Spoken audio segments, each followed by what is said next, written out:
Hello, this is Sanya, and in this video, we are going to learn about reading strategies, skimming, and scanning. These two strategies are very powerful and can help you score 8 plus bands in IELTS reading test. By the end of this video, you will know everything about skimming and scanning.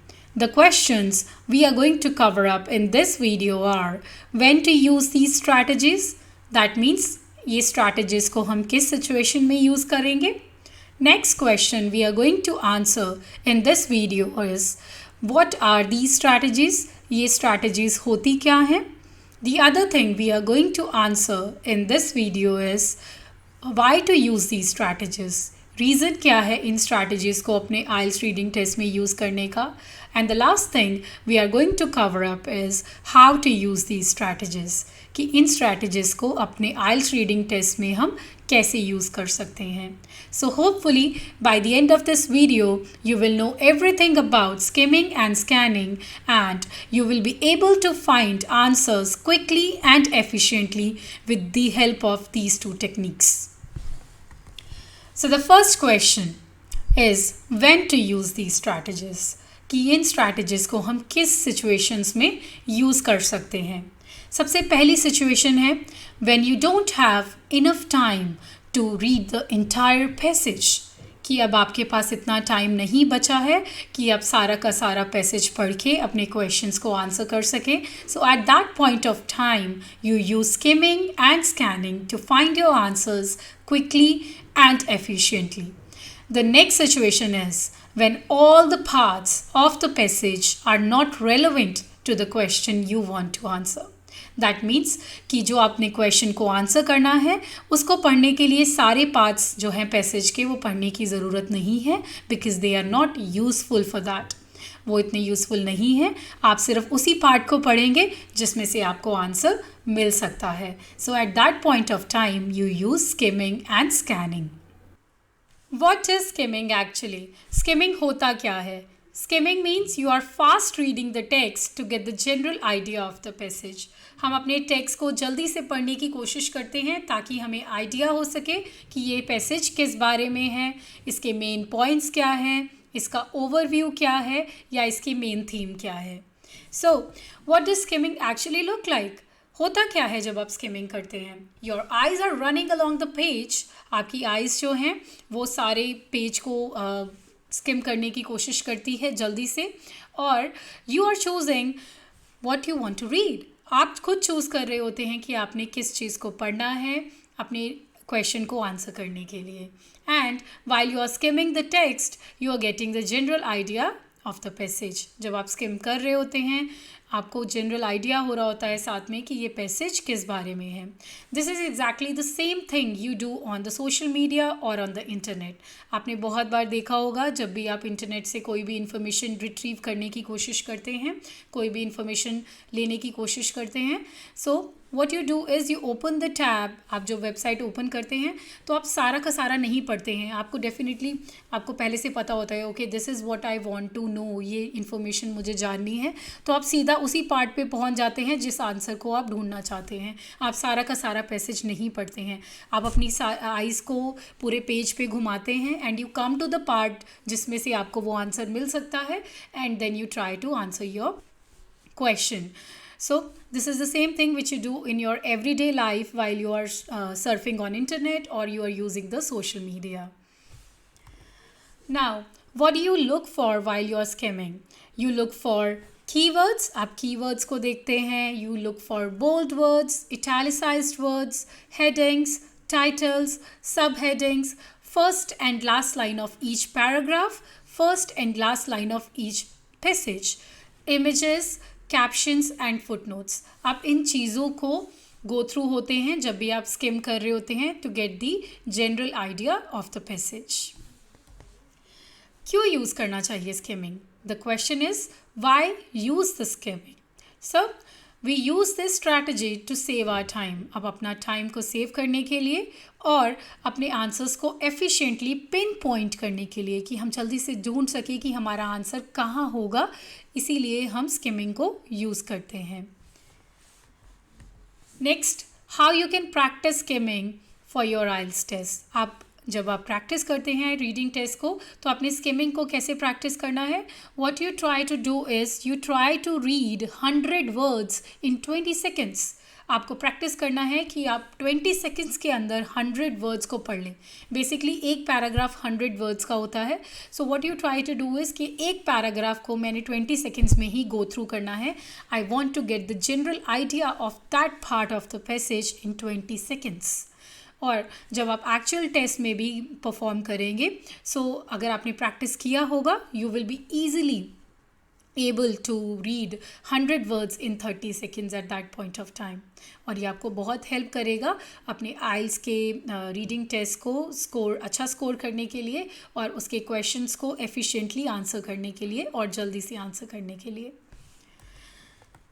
Next, the question is what is scanning? Scanning क्या होता है?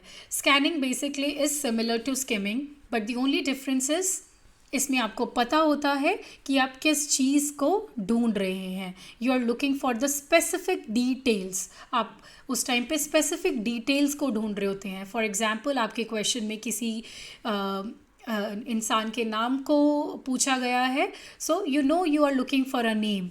या फिर question में किसी place के बारे में पूछा गया है, so you are looking for a place or maybe a date. It can be anything, but you're looking for a specific detail when you are scanning.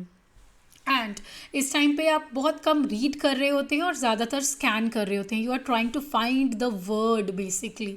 उस टाइम पे आप उस स्पेसिफिक वर्ड को ढूंढने की कोशिश कर रहे होते हैं।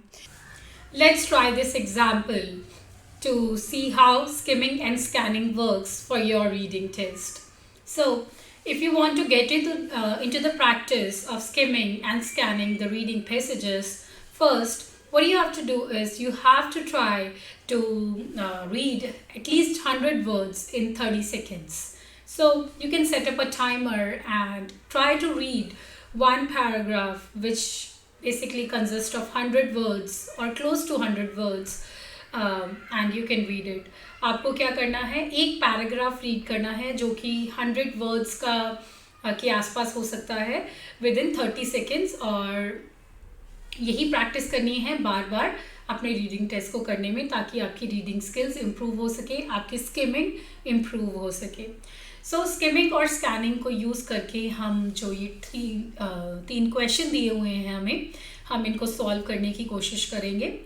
Questions 1 to 3 each give the main idea of the paragraphs in the passage। ये तीनों जो questions हैं ये main idea दे रहे हैं passage का, और now we have to read the questions and decide which paragraph they relate to।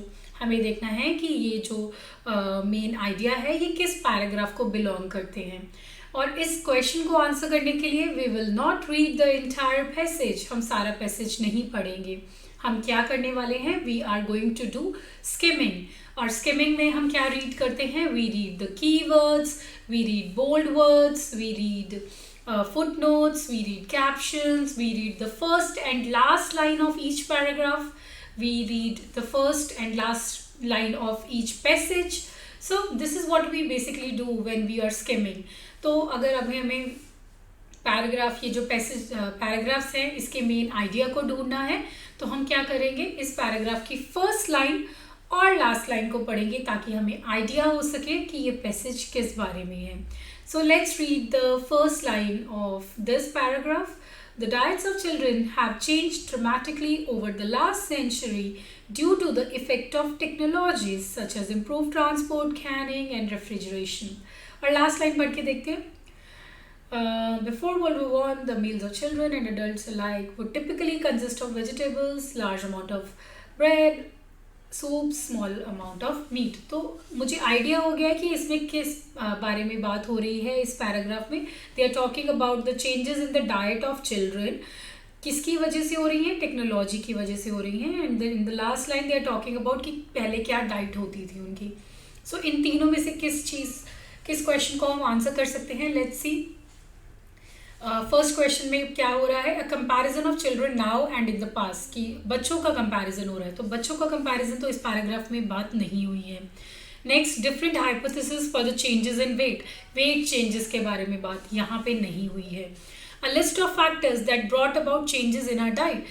Factors के बारे में बात हो रही है जिसकी वजह से हमारी डाइट में चेंजेस आई हैं. सो यस, फर्स्ट लाइन में ही इस बारे में बात हो रही है. Due to the effect of technologies की वजह से हमारी डाइट्स में चेंज आया है. तो यही बात हो रही है. सो वी कैन ईजिली से the answer is A.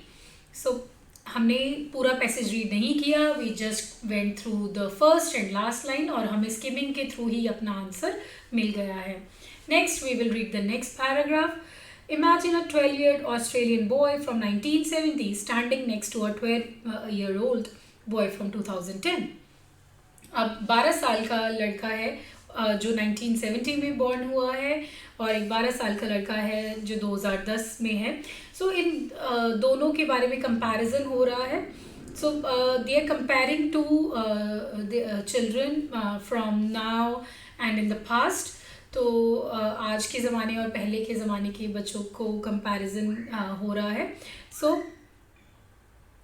We can easily से the answer is a comparison of children now and in the past. तो ये ही फर्स्ट लाइन से ही हमें इसका आंसर मिल गया है कि हाँ, ये पैराग्राफ का मेन आइडिया यही होने वाला है. They are comparing the children. So you can easily से the answer to first question is B. Next, there are 2 chances in 3 that boy from 1970 walked to school each day. So there are 3 chances in 4 that the boy from 2010 is driven to school by mom or dad. तो ये बात हो रही है कि बच्चों को पहले लाइफस्टाइल कैसा था, पहले चल के जाते थे school and now they are driven by mum और dad. So they are talking about this. तो यहाँ पे वेट चेंजेस की हाइपोथेसिस के बारे में बात फर्स्ट लाइन में तो नहीं हुई है. लास्ट लाइन भी पढ़ के देख लेते हैं. It is 30 times more likely that the local river was the favorite play space of the boy from 1970 than it is for the boy today. तो यहाँ पे कहीं पे भी वेट के बारे में बात नहीं हो रही है सी पैराग्राफ में. So I don't think so changes in weight जो है वो सेकेंड आंसर सी पैराग्राफ से बिलोंग करता है. We will read the next paragraph now. What has caused these dramatic changes in the space of a single generation? So ये जो dramatic changes के बारे में बात हो रही है, increasing overweight is caused by the energy imbalance. यहाँ पे बात हो रही है ओवरवेट होने की बात हो रही है, changes in weight. There is a theory they are talking about. मैं कीवर्ड्स देख रही हूँ यहाँ पे, इसमें कैप्शन करके दिया हुआ है gluttony theory argues that children are fatter. That means they are talking about the changes in the weight in this paragraph. So basically I can easily see from this these lines कि इसमें different hypothesis for the changes in weight. यही main idea है D paragraph का. So the answers to first, second and third are, for the first question the answer is B. For the second question the answer is D, and the third question the answer is A. Let's check our answers. So yes, the answers are right and we were only able to answer these questions through skimming. We did not have to read the whole paragraph and we were able to find our answers quickly and efficiently through skimming. So you can easily see our eyes were running along the page and we were actually choosing what we want to read. हम खुद choose कर रहे थे कि हमने इस paragraph में क्या पढ़ना है और हम एक जनरल आइडिया लेने की कोशिश कर रहे थे कि ये पैराग्राफ किस बारे में होगा. So this is what basically skimming is. Now let's try the another example. In this example, we will try to use the features of the passage and we will use skimming and scanning to find our answers. The question is, the passage contains several explanations and definitions. Read the passage and match the terms with meanings. We have to match these terms with their meanings. So we will not read the entire passage. हम सारा passage नहीं पढ़ेंगे. We will only use the features of this passage and we will skim read or scan the text to find our answers. हम सिर्फ skimming करेंगे या तो scanning करेंगे अपने answers को ढूंढने के लिए. So सबसे पहले हमें tenin की definition ढूंढनी है. So tenin को हम ढूंढने की कोशिश करेंगे कि यहाँ पे ये tenin word कहाँ लिखा हुआ है. And you can easily see it's there in the first line only. So if you are a tea drinker, you have probably heard of tannins, which are plant-based chemicals found in tea. तो tannins क्या होते हैं? They are plant based chemicals. यहाँ से हमें पता लग रहा है. लेट्स सी, यहाँ पे ऐसी डेफिनेशन दी हुई है. सो केमिकल के बारे में बात हो रही है, यू कैन ईजिली ट्रैक कि यहाँ पे भी केमिकल लिखा हुआ है, तो हम यही पढ़ने की कोशिश करते हैं। Chemical found in certain plants, so yes this B point matches our first answer. Tannin is basically a chemical found in certain plants, जो हमें फर्स्ट लाइन से ही पता लग गया है। Next estrogen, let's read estrogen कहाँ लिखा हुआ है। Let's try to scan the text, और एस्ट्रोजन वर्ड को ढूंढेंगे हम। यहाँ लिखा हुआ है they are responsible for the estrogen bitter taste, इसका मतलब ये कोई टेस्ट होता है विच इज़ बिटर। तो यहाँ पे भी टेस्ट के बारे में बात हो रही है। A taste similar to a lemon, lemon का भी टेस्ट बिटर होता है। So it matches the term estrogen, हमारा सेकंड का आंसर ये होगा। एल्केलाइन, एल्केलाइन के बारे में देखते हैं कहाँ बात हो रही है। एल्केलाइन के बारे में फुट नोट्स में भी बात हो रही है, यहाँ पे भी बात हो रही है। सो एल्केलाइन यहाँ पे देखते हैं फुट नोट्स में क्या लिखा हुआ है। In chemistry an alkali is the opposite of an acid, और यहाँ पे भी ऑपोजिट ऑफ एसिडिक की बात हो रही है। बेसिकली एल्केलाइन के बारे में भी बात हो रही है। So alkaline is the opposite of acidic. हमने पूरा पैराग्राफ नहीं पढ़ा, हमें पता है यहाँ पे भी एल्केलाइन के बारे में बात हो रही है, तो हम डायरेक्टली फुट नोट को यूज़ करके ही इसको आंसर कर पाए हैं, हमें बाकी पैराग्राफ पढ़ने की ज़रूरत नहीं पड़ी है। नेक्स्ट ओगोल के बारे में बात हो रही है। ओगोल यहाँ लिखा हुआ है Tannins occur in many different types of plants and food but are especially present in ogols, और ogols की डेफिनेशन यहाँ नीचे फुट नोट्स में है।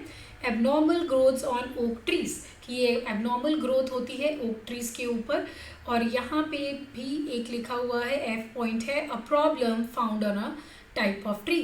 तो प्रॉब्लम है that means it is something abnormal, जो नॉर्मल नहीं है। So this matches our fourth term ओगोल, कि ये एक प्रॉब्लम है जो टाइप ऑफ अ ट्री पे मिलती है। So this is basically written in the footnote. हमें पैराग्राफ नहीं पढ़ना पड़ा है, सिर्फ फीचर्स को, सिर्फ फुट नोट को ही यूज़ करके हमने इसको आंसर किया है। Next is soluble. सॉल्युबल देखते हैं कहाँ लिखा हुआ है। We will scan the text and we can find it here, कि सॉल्युबल यहाँ लिखा है। Tannins are often present in drinks and medicine because they are soluble in water, but how much they dissolve depends on factors. Soluble का मतलब है कि कितना वो dissolve होते हैं। So यहाँ पे भी दिया हुआ है able to dissolve in liquid. So soluble की definition यही होती है, which the things which are able to dissolve in liquid. So we can easily say the answer to fifth term is C. Now let's check our answers if they are correct or not. So the answers are correct. As you can see, the first term, tannin, the definition to the term is B, a chemical found in certain plants. For the second, the answer is A. For the third, the answer is D. For the fourth, the answer is F. And for the fifth, the answer is C. And we were able to find these answers only with the use of skimming and scanning. We did not have to use the entire passage, और हमने सारा passage read नहीं किया है अपने questions के answers को ढूंढने के लिए। So it saved our time and we were able to pinpoint our answers very efficiently. Now we have to be very careful when we are using skimming and scanning and in which situations we are using it. You cannot use these two techniques or these two strategies if the question you want to answer needs details. जब आपके question को answer करने के लिए details में जाने की ज़रूरत है या कॉम्प्रिहेंशन की ज़रूरत है, तो आप स्किमिंग या स्कैनिंग को यूज़ करके अपनी क्वेश्चंस को आंसर नहीं कर सकते हैं। आपको तब अच्छे से ही पैसेज को पढ़ना पड़ेगा, पूरा पढ़ना पड़ेगा, उसका मतलब जानना पड़ेगा, तभी आप उन क्वेश्चंस को आंसर कीजिए। स्किमिंग और स्कैनिंग को सिर्फ उसी टाइम पे यूज़ कीजिए जब आपको लगता है कि आपको स्पेसिफिक डिटेल्स ही ढूंढनी है, कुछ कीवर्ड्स ढूंढने हैं, कुछ स्पेसिफिक इन्फॉर्मेशन ही ढूंढनी है। अगर राइटर के व्यू पॉइंट के बारे में जानना है या कुछ क्वेश्चंस होते हैं जिसमें हेडिंग्स आपको बतानी है पैराग्राफ की, so at that point of time आपको पूरा पैसेज डिटेल में पढ़ना पड़ता है, कॉम्प्रिहेंशन करना पड़ता है। So you have to watch out for that. Next, let's conclude our video. You have to practice skimming and scanning in your practice test to save time and to answer your questions efficiently. हमें skimming और scanning को regularly practice करना चाहिए अपने reading test में, ताकि हम अपना टाइम बचा सके ज़्यादा से ज़्यादा और अपने आंसर्स को एफिशिएंटली फाइंड कर पाएँ। And these two techniques are very valuable if you are looking for the specific answers quickly and efficiently. ये जो टेक्निक्स हैं ये बहुत ही वैल्यूएबल हैं अगर आप अपने आंसर्स को जल्दी और एफिशिएंटली ढूंढना चाहते हैं, स्पेसिफिक आंसर्स को ढूंढना चाहते हैं. So do try these techniques in your practice test and make sure you are using these techniques at the right point. आप अच्छे right point पे इनको use करके अपने reading test के scores को बढ़ा रहे हैं. Thank you so much for watching this video and stay updated on the coming videos to know more about IELTS reading test strategies.